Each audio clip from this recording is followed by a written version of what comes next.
Assalamu alaikum everyone and welcome to another episode of Hausa English class for students on integrated literature. Darasinmu na yau akan definite article ne. Darasin baya mun yi magana akan noun phrases. A cikin noun phrases mun dan fara magana akan definite article. So wannan darasin na yau gaba ɗayan shi akan definite article ne. So kamar da muka ce definite article shi yana specifying ne, yana takaita abin da ake nufi, wani abu ake magana akai cikin abubuwa da yawa. In misali biro aka ce the biro ko the biro, ana nufin byron ko the boy yaron, maimakon a ce a boy yaro. So wannan shine definite article, to amma za mu ƙara ganin wasu bayanai akan shi definite article din. To sai aka ce shi definite article is referred to as a definite article in English language. Ma'ana wannan shine definite article. The shine definite article. Sai aka ce the is used to make a reference to specific or unique.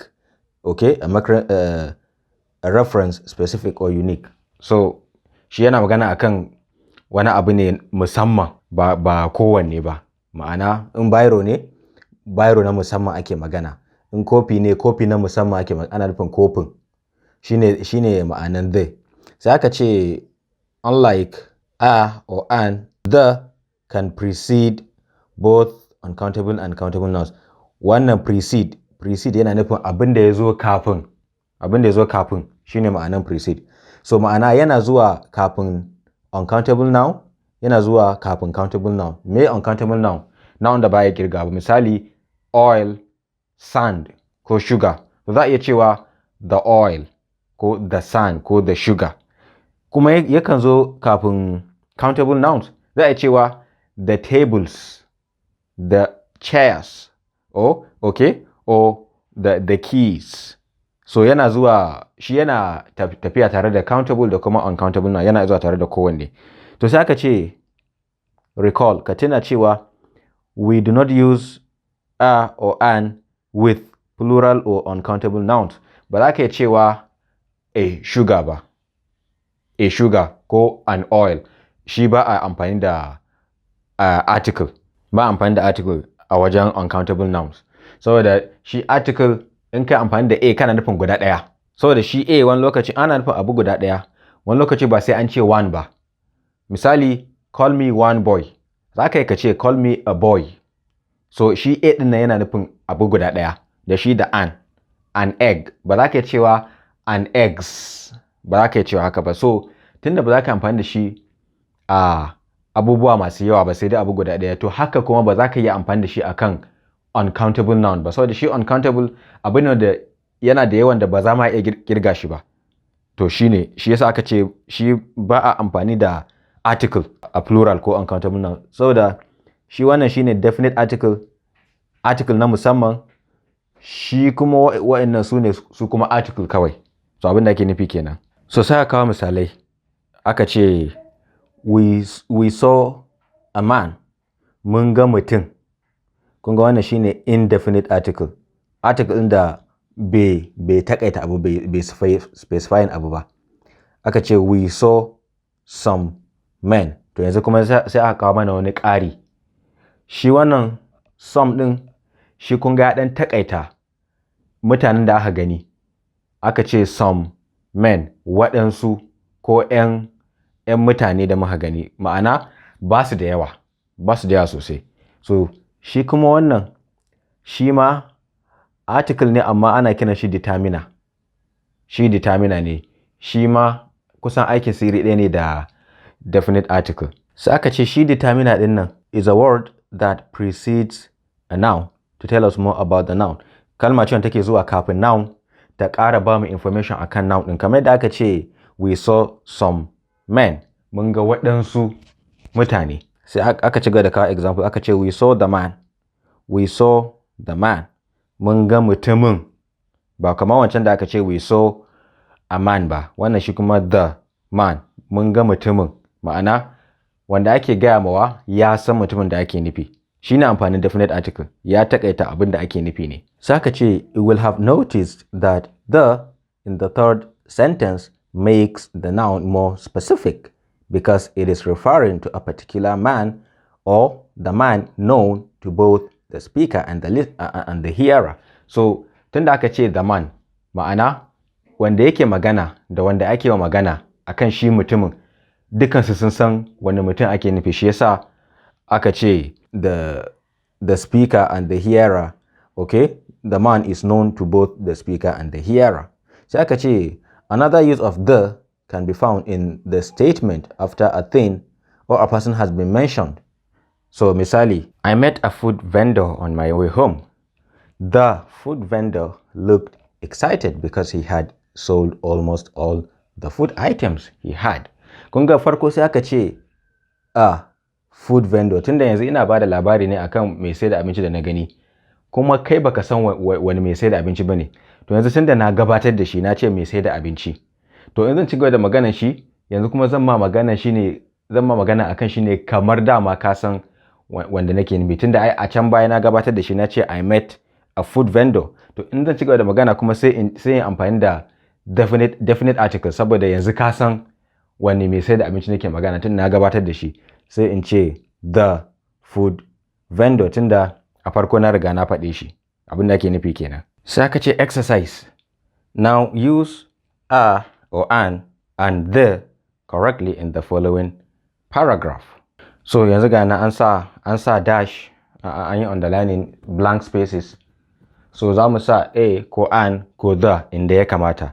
To yanzu sai aka ce dash old man came to our school earlier today. To ai ba mu san wani old man bane, ba mu san waye ba, sai aka mu ce an old man came to our school earlier today. To yanzu tunda mun riga mun faɗe shi, in za mu ci gaba sai mu ce the old man brought a prayer book. To ba mu san wani prayer book bane, sai mu ce a za mu sa anan, a prayer book.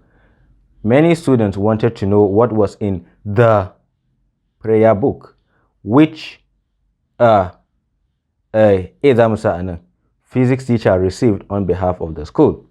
Tunda mun riga mun gabatar da a physics teacher, ba mu san waye ba yanzu, amma yanzu mun gabatar da shi, mun san cewa physics teacher, sai mun ce the teacher's name was Mr. Okoye. Sai aka ce the is used for unique items, that is when there is only one of such items, e.g. the sun, the equator.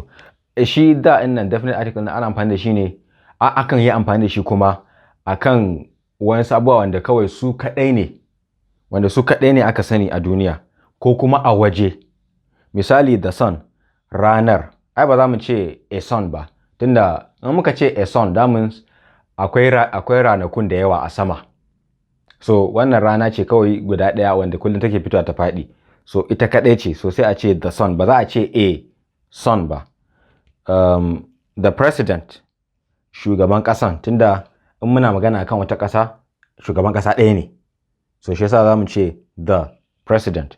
Sai aka ce example, we all shook hands with the governor of Lagos State. Saboda shi kaɗai ne gwamna a wannan garin, amma akwai gwamnoni da yawa a duniya, amma tunda muna magana akan wani waje ne, wani yanayi, wani context, so in dai abun guda ɗaya ne ko mutumin guda ɗaya ne kawai, sai amfani da definite article, the governor of Lagos State, the president of Nigeria.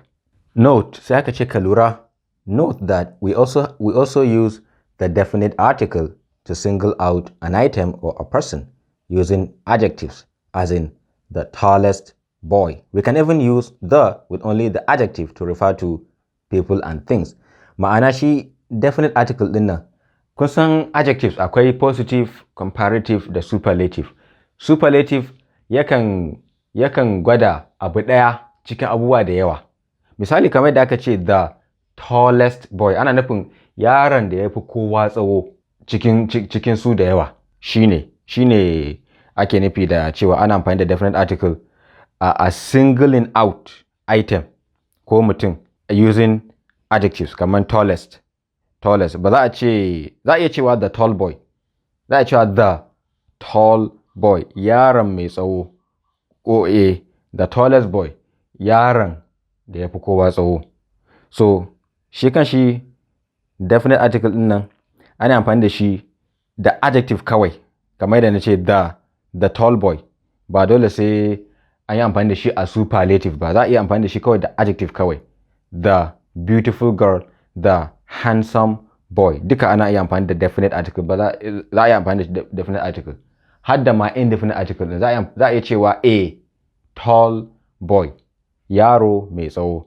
Amma ka ce the tall boy ana nufin yaron mai tsawon. Example aka ce Kehinde is the most handsome boy. So kamar yadda aka amfani da shi a can ne ga nan definite article, superlative, adjective. So ga definite article amfani da shi akan adjective da kuma su superlative. So kuma sai aka ce we can even use the for groups of years. Tunda shekaru aka yi grouping ɗinsu. Misali daga 1990 zuwa 1999 ana kiransu 90s. Daga 1980 zuwa 89 ana kiransu 80s. Daga 2000 zuwa 2009 ana kiransu 2000s. So ana amfani da definite article shi ma irin wannan abin. Those shoes were popular in the 80s. Ma'ana tun daga 1980 zuwa 89. So ana amfani da definite article. Aka kuma ce proper nouns can actually take the when we want to show an exception or a difference. For example, to kusan proper nouns su dama ai yadda muka fada a can baya abubuwa ne wanda su ma they are specific. Misali aka ce Kaduna, to a gaba ɗaya Najeriya Kaduna guda ɗaya ce, don haka ba sai ka ce the Kaduna ba. In ka ce the Kaduna ba kai daidai ba. To amma sai aka ce a nan su proper nouns ɗin za su iya ɗaukan the when we want to show an exception or a difference. To wani irin exception ake so a yi magana, bari mu gani. Sai aka ce the Lagos of many years was calmer. So na ana so a nuna cewa akwai bambanci tsakanin Lagos ɗin yanzu da Lagos ɗin da. To inda ake amfani da definite article kenan a irin wa'annan proper nouns ɗin. Dan an ka ce the Lagos ba kai daidai ba. Amma yanzu kana so kai compare ne tsakanin Lagos ɗin yanzu da Lagos ɗin da, to za ka yi amfani da definite article a nan wajen. So the Lagos of many years, Lagos ɗin da ta shekaru da yawa was calmer, tafi natsuwa akan ta yanzu. Sai aka ce kuma incorrect use of the, to ga inda ba a so a amfani da the. Sai aka ce we do not use the definite article for the groups below. Za a kawo su. Group na farko su ne abstract nouns. Misali love or art. Su ba amfani da definite article. Sai dai su ma dai idan kana nufin particular or specific abstract noun ne. Tunda abstract noun su ne abubuwan da ba a iya gani, ba a iya tabawa. Su ne abstract noun. Kaman air, kaman iska, kaman yunwa, kaman jin daɗi. Wayannan abstract ne, ba ka iya ganin su. So su kaɗai a tsaye. Tsuransu ɗin ba amfani da definite article. Ba amfani da definite article. Misali ka ce the love. To inda ka ce the love, to dole akwai love inda kake nufi. Amma kalmar ita kaɗai ba amfani da definite article. Sai dai kawai ka ce love. Love is a good thing. Or art is a beautiful practice. Ma'ana art aiki ne ƙayatacce ko kyakkyawa. So su irin wannan ba amfani da definite article a abstract nouns. To sai kuma wani group proper nouns su wannan mun faɗa dama. Misali ABU, Ahmadu Bello University, ba za ka ce the ABU ba, saboda gaba ɗaya university ɗin Nigeria ko duniya ma, gaba ɗaya duniya university ɗaya ce mai wannan sunan, Ahmadu Bello University. So ba sai ka ce the ba. Misali Port Harcourt ita ma duk Nigeria ita kaɗai ce state mai wannan sunan. So ba ka ce the Port Harcourt ba, kamar yadda muka faɗa a baya. Special holidays kaman Christmas, kaman sallar Idi, su wayannan su ma su kaɗai ne. Duk duniya ko gaba ɗaya rayuwar mu sallar Idi ita kaɗai ce sallar Idi. Babu wani celebration mai suna sallar Idi banda sallar Idi da muka sani, ko babba ko karama. The same thing with Christmas. Babu wani celebration in banda Christmas da ake yi a 25th December, shi kaɗai ne celebration da ake yi. So su ma ba sai ka yi amfani da definite article ba za ka ce the Christmas ba. A'a, in ka ce Christmas kawai an san Christmas ɗin ke nufi, ba wai suna da yawa ba ne. Sai kuma group ɗin cututtuka, su ma ba amfani da definite article. Ba za ka ce misali ba ka je ka ce ma likita I have the malaria ba, a'a an ka ce malaria an riga an santa kawai wace malaria ce, an riga an santa, ba akwai malaria kala-kala ba ne. An ka ce I have malaria shikenan, ko pimples, yawa su cututtuka ba a amfani da definite article. Haka kuma kwatance, directions, misali arewa, north, arewa ta duniya gaba daya, arewa da take duniya gaba daya, shi ba sai ka ce arewar, ba sai ka ce arewar ba, kawai ka ce arewa, to duk duniya an san ina ne arewa. Right, dama, misali kana mutum kwatance sai ka ce mai yabi dama, in ka je can gaba za ka bi dama, to ayan ka ce dama ɗaya ce kawai, so ba sai ka ce ka bi damar ba, yawa just turn to your right, ba ka ce turn to the right ba sai ka ce haka ba, duk da dai mutane suna haka amma kuma ba daidai ba ne.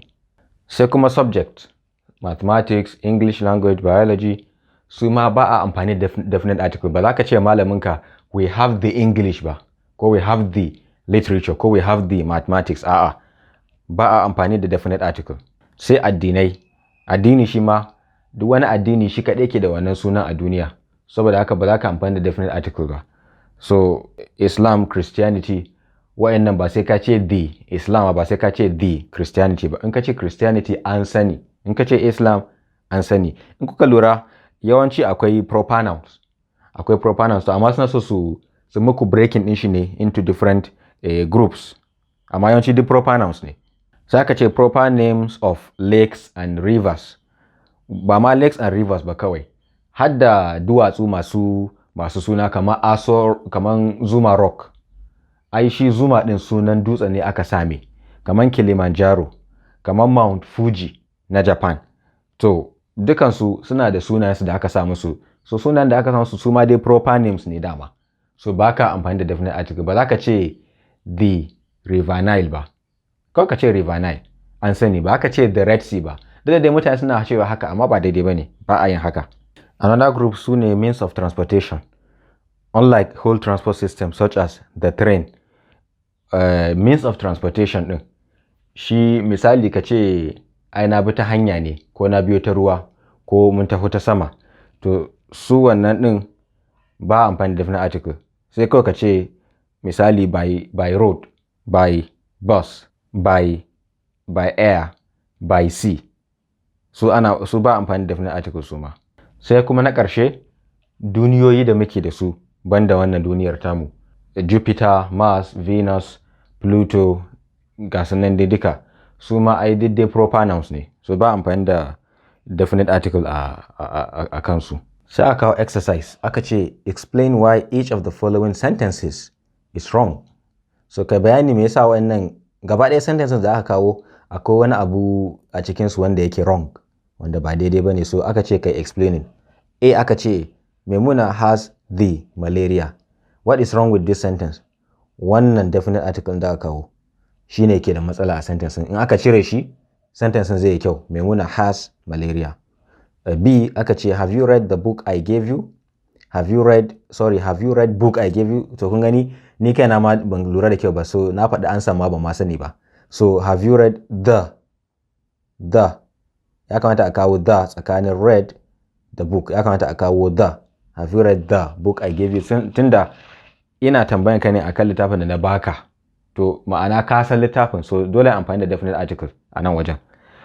C how is family? To ai family nake tambayan ka, ai kai ka san wani family nake tambayan ka, ba wai wasu family daban nake tambayan ka ba, ko wani baka sani ba ka sani, so how is the family ya kamata. We had the dinner earlier than usual yesterday. To wannan the din shine za a cire, we had dinner, saboda ita dinner akwai su da yawa, kuma bugu da ƙari an riga an ce yesterday, to wannan yesterday din ita ce yanzu kuma ta specifying wani dinner ake magana. To tunda an riga an ce yesterday, to ba za kuma a kawo a definite article ba, a ce the ba, kuma dama in dai ana comparing abu biyu ne ba a kawo definite article. Misali Aliyu is taller than Usman, so anan ba a kawo definite article ba, aka ce Aliyu is the taller than Usman ba. Ba a kawo definite article a comparative. Sai na ƙarshe aka ce Tom and Bimpe have just gone to the kun gani the Abekuta. Kun gani ba daidai bane, ba za ka ce the Abekuta ba, sai dai ka ce Abekuta. So Allah ya kama ƙarshen wannan darasin, mun gama the definite article. Insha Allah sai kuma darasi na gaba. See you next time.